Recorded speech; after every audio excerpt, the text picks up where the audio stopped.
A group of Kent tenants and landlords are taking the city of Kent to court over issues of property inspection and right to privacy. Facebook closed down for 7 hours last night and continues to be under fire after released info from a whistleblower. And Ohio drivers can now save a trip to the BMV when they need to renew. Find out about the new service coming up. And Bubba Wallace wins his first NASCAR Cup Series race, making him the second black driver to win a Cup race. We have all that and more as TV2 News starts right now.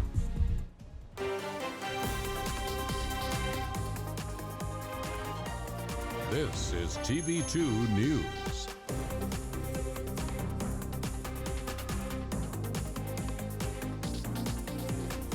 Good Tuesday evening, Portage County. Kent State students gathered on campus earlier today to protest dining conditions, and that is where we will begin. I'm Alexandria Manthey. And I'm Kelsey Drennen.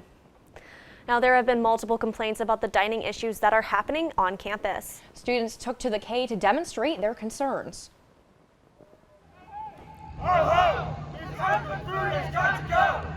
The Students for a Democratic Society marched today to voice their complaints about dining services. SDS is demanding better food, better pay, and better working conditions for the people of Kent State. I hope it becomes, they become aware that they cannot ignore this.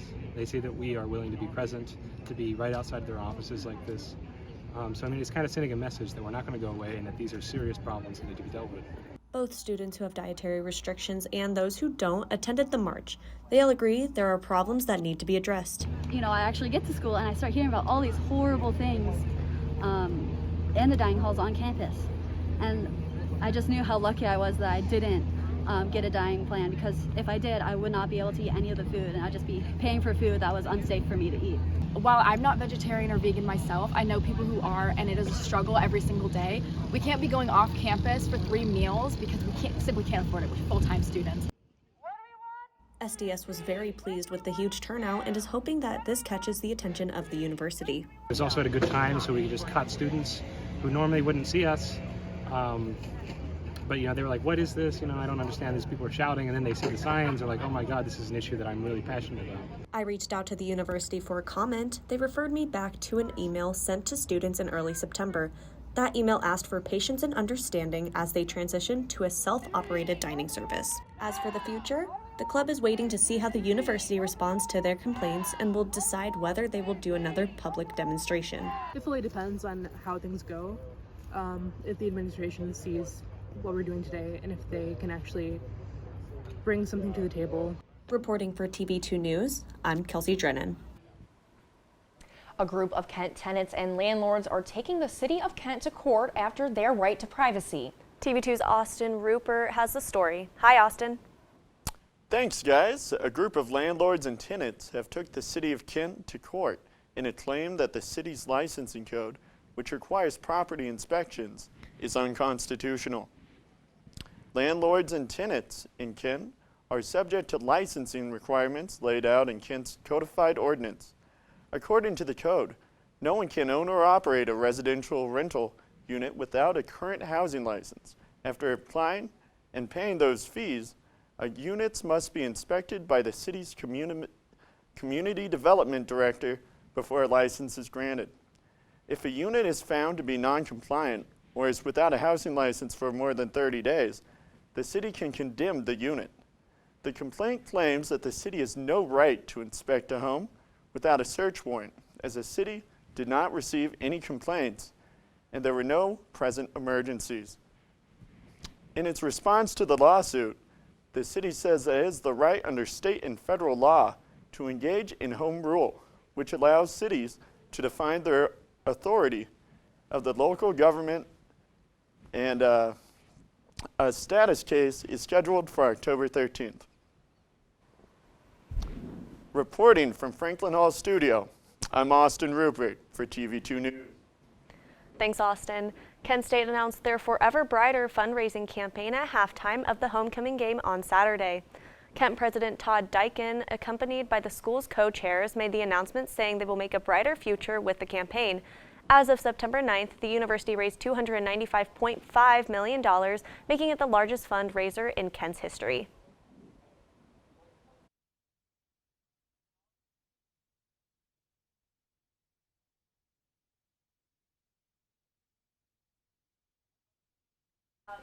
Today, you probably saw a decent amount of fog. And the National Weather Service issued a dense fog advisory. This advisory was for Ashland, Sandusky, Stark, and Trumbull counties. And even if some counties weren't under advisory, they probably could still see some of the heavy fog.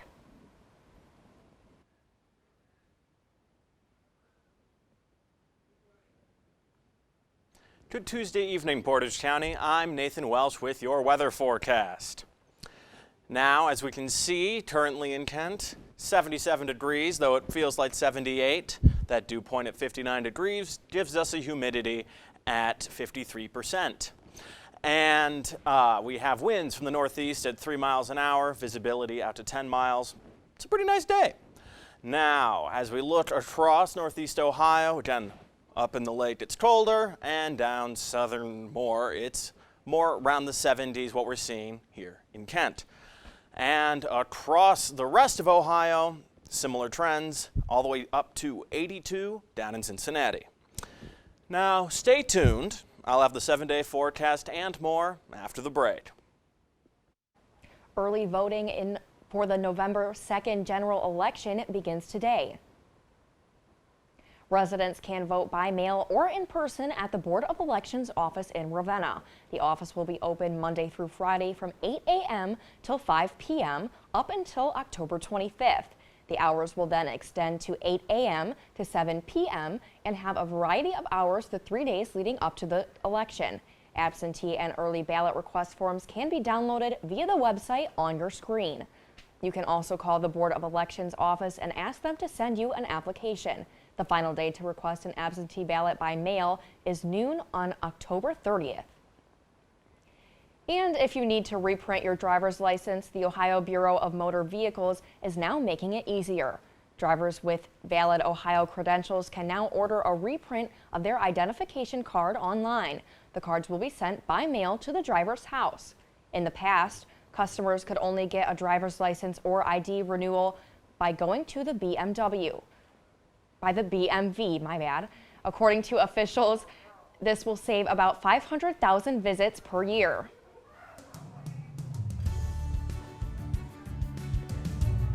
After Facebook was down for almost 7 hours, the company is under fire. How Facebook responded. And if you receive the Johnson & Johnson vaccine, you may soon be able to get the booster.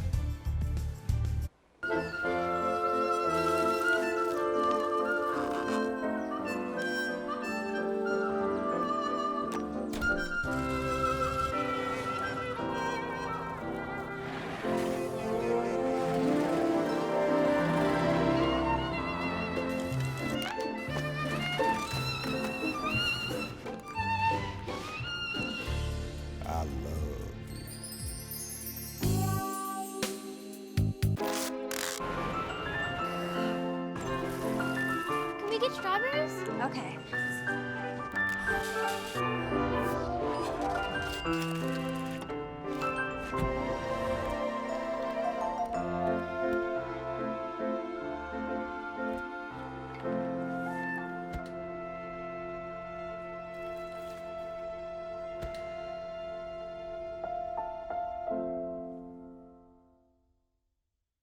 Wizard, roll for deceasedness. My Dark Wizard casts Super Fireball. The wizard has only rolled an 8.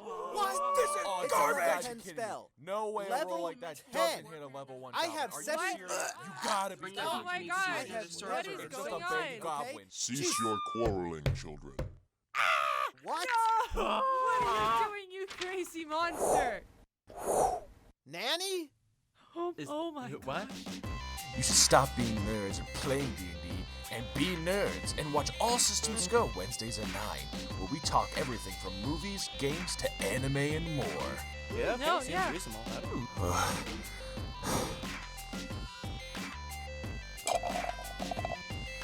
Go watch All Systems Go.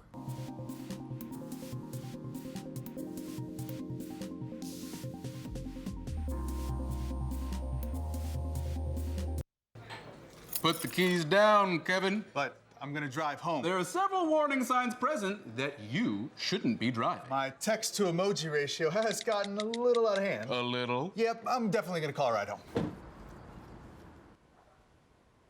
Facebook has been under fire after a whistleblower released info the social media site had researched. TV2's Kennedy Webb-Glenn has the story. Hi, Kennedy.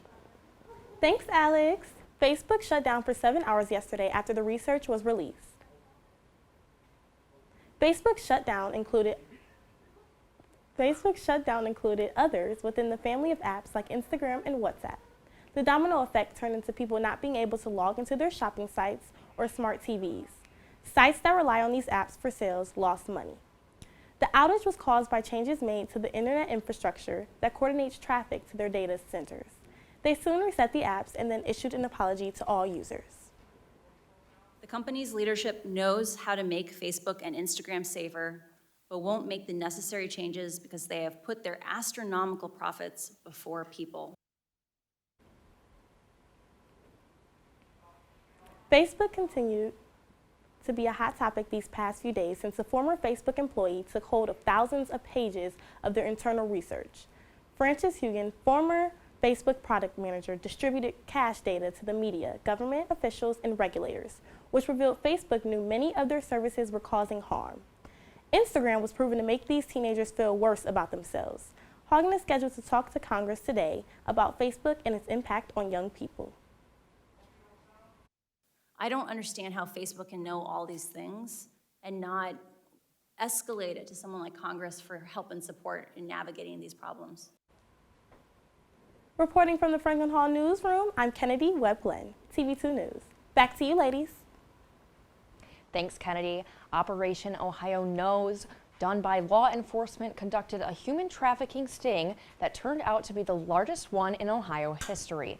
Republican Attorney General Dave Yost said 51 potential human trafficking victims were helped in, and 161 men were arrested in 17 communities, including Elyria County Council member Mark Jesse, a firefighter, a teacher, and a professor. And nearly $700 million will go to the inning ticket sold last night for the Powerball jackpot. The ticket was sold in Morro Bay on the coast in California. The Albertsons that sold the ticket will receive $1 million as well. It was not made clear if one person will win the entire jackpot or if numerous parties received some of the prize money.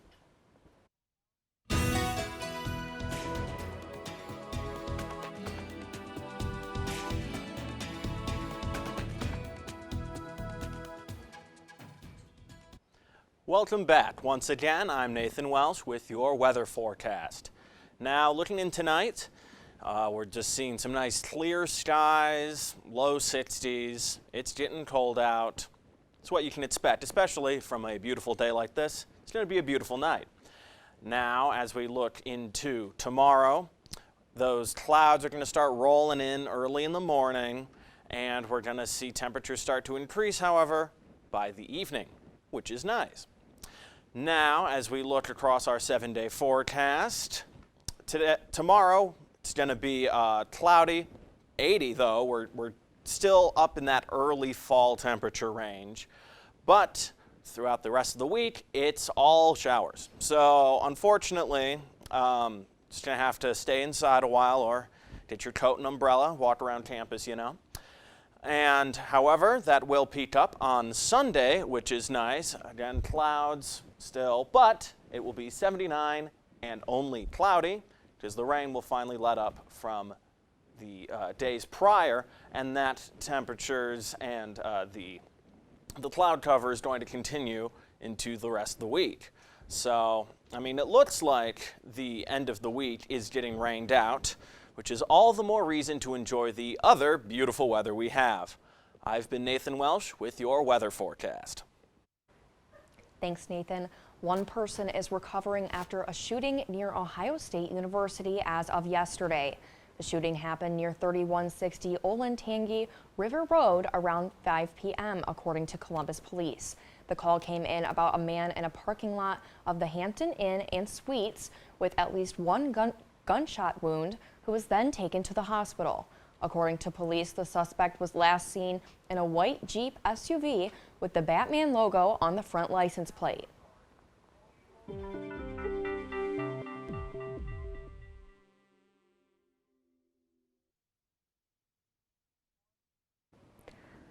Johnson & Johnson are asking the FDA to authorize their COVID-19 booster shots. However, they're leaving the decision up to the FDA and CDC on who should get the boosters and when. The head developer for the J&J vaccine said that they have given all of their data to them and that they will take that into consideration when ultimately coming to a decision. The FDA is planning to meet October 14th and 15th to consider the request from Moderna and Johnson & Johnson to add booster shots for their vaccines. 1 in 6 Ohioans hospitalized right now is suffering from COVID-19, according to the Ohio Hospital Association. However, Ohio Department of Health Director Dr. Bruce Vanderhoff says they are seeing early indications that cases appear to be peaking and then starting to decline. Newly reported cases are down 22% from the week prior. Vanderhoff urges Ohioans to continue to get vaccinated against the virus. And scientists David Julius and Artem Patapoutian won a Nobel Peace Prize in medicine yesterday for discoveries in how the body perceives human touch and temperature. Their research showed how human touch and temperature could help with pain or heart disease. The goal is to create drugs that target receptors on the skin, which could reduce pain or treat disease. Orange County, California is now under a state of emergency after oil spewed into the ocean because of a pipeline leak. Officials say it could be as much as 144,000 gallons. CNN's Britt Conway reports. We hate to see this happen on our shores. Patches of oil on the shores of Southern California, from Huntington Beach down to Laguna Beach. And the Coast Guard says it's likely to continue moving south after a leak in a pipeline sent more than 100,000 gallons of oil gushing to the surface, polluting the water and beaches for miles. Cleanup efforts are happening in the ocean, on the shore, and being monitored from the air. But the extent of the ecological damage is still unclear. Also unclear right now exactly what happened. The president and CEO of Amplify Energy, the company that owns the pipeline, says they're closing in on the source of the leak. We have examined more than 8,000 feet of pipe, and we have isolated one specific area of significant interest. The cause is also still a work in progress. Authorities are looking at the possibility the line was hit by a ship's anchor. Then there's the question of when it happened. According to this hazardous materials spill report from the Governor's Office Emergency Services, on Friday at 8:22 p.m. local time, a caller reported an unknown sheen in the water near their vessel in the Pacific Ocean.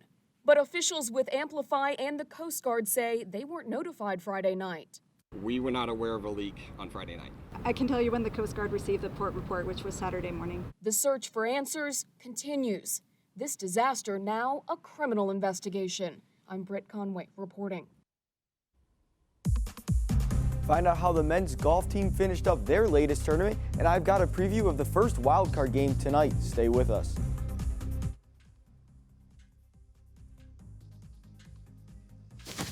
Awkward. I'm the awkward silence. You try to avoid me, then there I am again. But an awkward silence can be a great thing. Like Kelly here is about to demonstrate. You haven't really been yourself lately. Are you okay? Find out how you can help a friend with their mental health at seizetheawkward.org.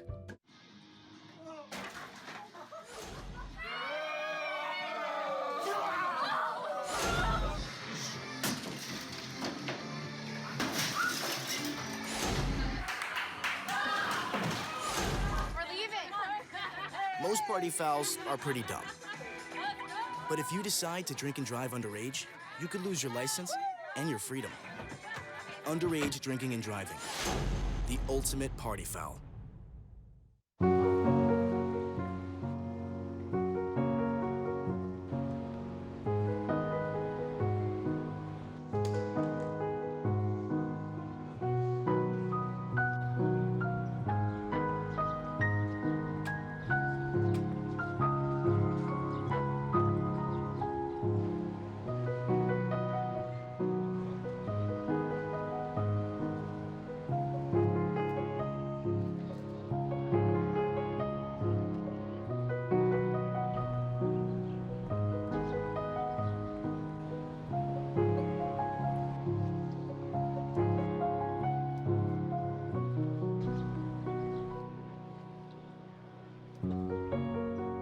We'd do anything for kids. Yet 1 in 6 children in the U.S. struggle with hunger. Help end childhood hunger near you. Learn how at feedingamerica.org. People think I'm trash, but they're wrong. Today I'm just an aluminum can, but one day I could be a stadium.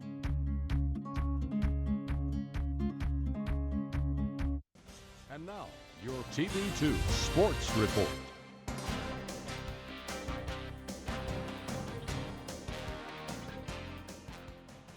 Hi, welcome to Tuesday Night Sports. My name is Ian Herrmann.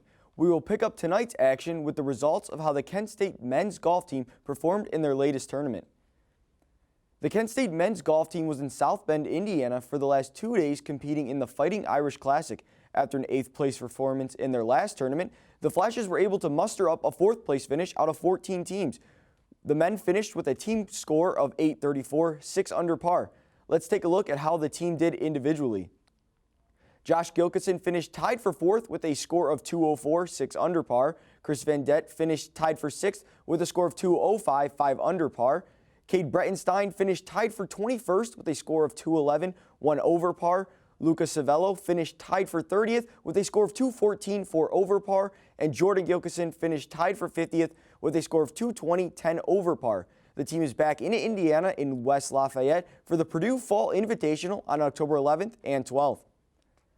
And now over to baseball. The first MLB wildcard game is tonight at 8:08 between 2 historic franchises in the New York Yankees and the Boston Red Sox. This will be just the 5th time these teams have faced each other in the playoffs, splitting the series at 2-2, and the first time they will meet in a wildcard game. Each team had the exact same record of 92-70. However, the Red Sox hold the regular season tiebreaker, and the game will be played at Fenway Park. Garrett Cole will take the mound for the Yankees, who had a record of 16-8 with an ERA of 3.23, and Nathan Eovaldi will start for the Red Sox with a record of 11-9 and an ERA of 3.75. With all that said, I think the Red Sox will handle business at home, winning 5-3. And now we will head to Atlanta, where the Raiders were, LA, where the Raiders were visiting the Chargers. We'll pick it up in the first quarter. Chargers are driving on 3rd and goal. Justin Herbert will take the snap. He'll look, and he'll fire to the back of the end zone to the big tight end, Donald Parham. Chargers up 7-0. Now to the second quarter. Chargers still up 7-0, and Herbert will find his other tight end, Jared Cook, in the back of the end zone yet again. Chargers are up big 14-0 early in this one. And now to the third quarter. Raiders need points after being shut out in the first half. And Derek Carr will find Mr. Reliable, Hunter Renfrow. That will give the Raiders some life as they are down just 21-7. And now later in the third, Raiders looking for another score. And Carr will this time find his tight end, Darren Waller, who goes up and gets that touchdown. Raiders down just 7. And now the Raiders looking for points before it is too late, down 2 scores. But unfortunately, Carr will throw left, and he'll be picked off by Derwin James. And the Chargers win 28-14. That is all I have for sports for today. My name is Ian Herrmann. I hope you all have a great rest of your night. And a NASCAR driver makes history in Talladega. His victory lap ahead. Every one of us has a voice. And every voice has the power to shape the world. Ours is no different. Our voice is 85 years in the making. A voice that's more than 700 students strong, one of the largest in the nation. It's 10 different award-winning media partners sharing 34 outlets, all working united toward a common goal. Our voice reaches 30,000 households on TV, over 22,000 magazine readers per year, 500,000 newspapers, feature films in stores nationwide. Our voice is pride in what we do. It empowers students, emerging professionals, to ask tough questions and demand answers. We believe in our voice. We believe in its ability to change the world. And our voice makes us who we are.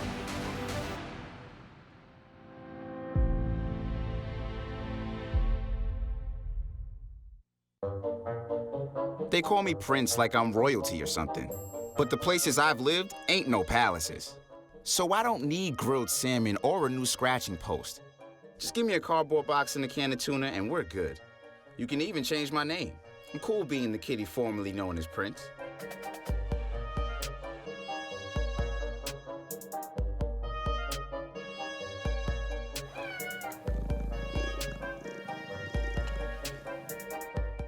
Patriotism. It inspires passionate debate, and it's worn like a badge of honor with good reason, because it means love and devotion for one's country. But what really makes up this country of ours? It's the people. To love America is to love all Americans. This year, patriotism shouldn't just be about pride of country. It should be about love. Love beyond age, sexuality, disability, race, religion, and other labels. Because love has no labels.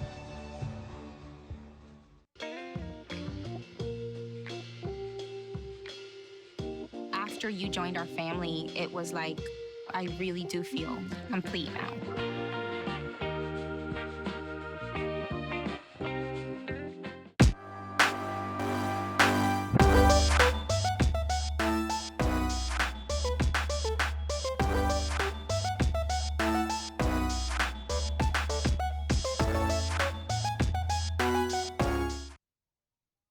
It means a lot. I think about the next generation that wants to be a part of the sport. You know, I think this gives them a little bit more motivation, a little bit more fuel in the tank. And it's important for that because, you know, we look at our demographic of our sport and we want it to change so desperately. NASCAR driver Bubba Wallace became the first black driver to win the NASCAR Cup Series since 1963 as of yesterday. Wallace is the second black driver in history to win this race, which is the association's top series. The competition took place at the Talladega Superspeedway in the same state where Wallace was born. After the race, he thanked his team and the owners, legend Michael Jordan and Denny Hamlin, for the opportunity. And that is all the time we have for your Tuesday evening newscast. For updates on all these stories and more, visit KentWired.com and follow us on Twitter, Instagram, and Facebook at KentWired. I'm Kelsey Drennen. And I'm Alexandria Manthey. Have a great night, Portage County.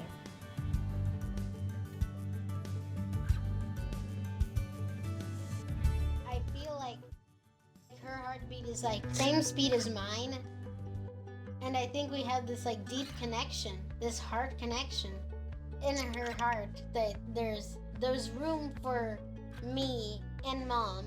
When I'm holding her, it makes me feel calmer. It's a sensory thing. It's a thing with Asperger's. She's really good with Anya. I've seen adults react to my daughter when she has meltdowns like she's from a different planet, and this little animal just sat next to my child and was just like, you know, it's gonna be cool. She's my superhero. Good job, Kit Kat. When we adopted Lucky, we discovered all the wonderful things that make her unique. Lucky's a little bit of a lot of things, but mostly she's pure love.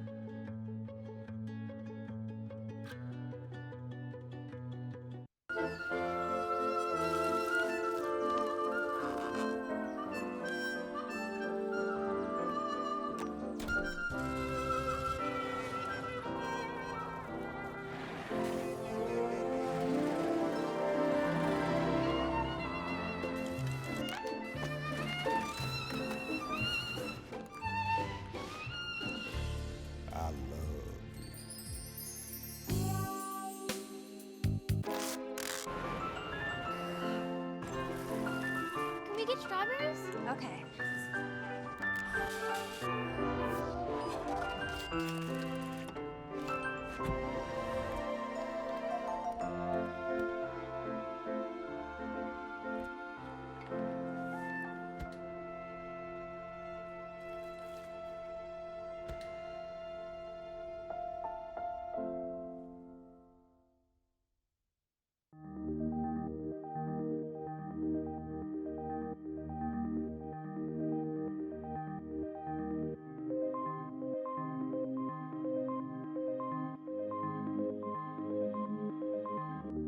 Hey Bobo, do trees tell each other stories? I'm sorry. I'm afraid I don't know that. Hey, why don't we go find out? Listen.